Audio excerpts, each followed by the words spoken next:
Those who do not learn history are doomed to repeat it. So what did the Cowboys learn from Ezekiel Elliott and that awful contract to make sure that they don't repeat it? Because I think, RJ Choppy, you would say they're already repeating some of the mistakes in that they're franchising Tony Pollard. They're probably paying above market value because of that. And the fact that they're even engaging on contract negotiations is, again, a sign that they are repeating a mistake that they should have learned from Ezekiel Elliott. Big mistake. One of the biggest mistakes ever made. They can only compound this mistake by giving him A, an extension, and B, using a first-round pick on a running back. So Dak Prescott was at a charity event with Troy Aikman yesterday and talked a little bit about the loss of Ezekiel Elliott and specifically on Zeke as a teammate and as a friend. Zeke's a guy that, man, he played this game, did everything about this game the right way. Had fun, did that, but when it was time to lock in, when it was time to focus and to give everything that you had and to show your teammates and to show the younger guys what really mattered and how to get things done, Zeke was a guy to follow. And so of how to be a pro and how to be a pro with a smile on your face and enjoying this game and enjoying life. And as I say, I can't imagine not in the locker room. So there's the first thing that they need to learn from, that they have not learned from with Zeke, and they have not learned from a number of other players throughout their history, which is overvaluing the intangibles, overvaluing the locker room impact, and making that a reason to devalue your football team on the actual field. Yeah.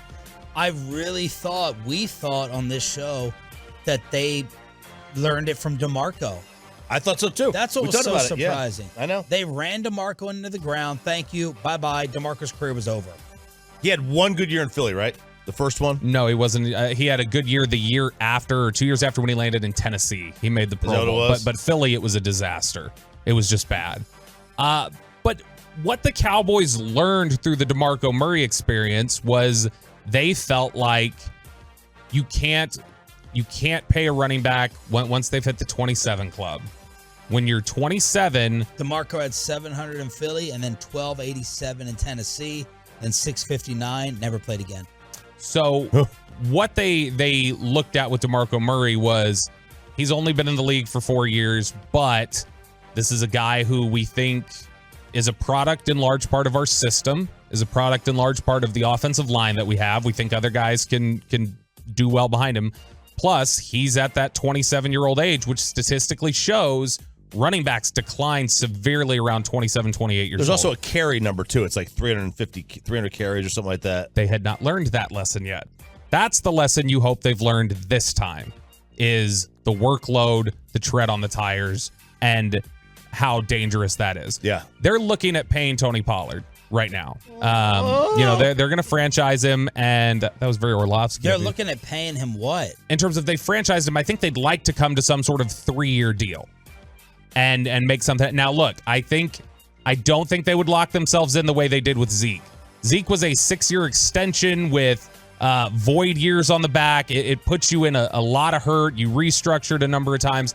This would be more about, I think, trying to set him up with something it says 3 for 30, for instance, but in reality, it's maybe 2 for 18 or something along those lines. What they're trying to figure, or what they're learning right now, is how much the workload matters. And Ezekiel Elliott's, well, we'll start with Tony Pollard. Tony Pollard has played 62 career games. He has 631 touches. A lot of those are from receptions, too. He's caught a number of passes for them here. 121. But he has 631 touches in 62 career games. Ezekiel Elliott passed that number, hit 640 touches in his first 26 games of his career. By the time he had been given an extension by the Cowboys, this is not even including the extra 100 touches or so that he got through playoffs. He had over 1,000 touches when they gave him his contract extension. 1,000. And that's after being used a ton at Ohio State. Just worked into the ground. Pollard, I think the reason why they look at it as we're not making the same mistake that we did with Ezekiel Elliott is they've essentially kept him in bubble wrap for 4 years. He does not have the workload of a typical 25-year-old, a typical 4-year running back. Yeah. And he came out of Memphis as initially a receiver, so he wasn't getting running back touches. And then when he was a running back, he was splitting carries. He's never had to be the primary back. From a workload standpoint, he's definitely is younger than his age. Generally, running backs get what their offensive line gives them. Now there are exceptions like Barry Sanders, but even still, I mean, he had a lot of negative plays. Barry Sanders did? A lot of negative plays. He would go -2, -180. You know, right. You know, I mean, that was just his career.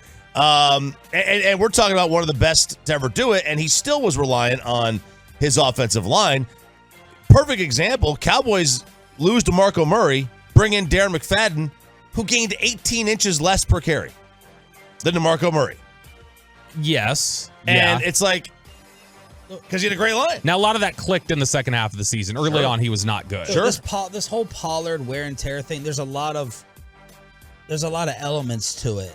Yes, it's good that he doesn't have a lot of wear and tear.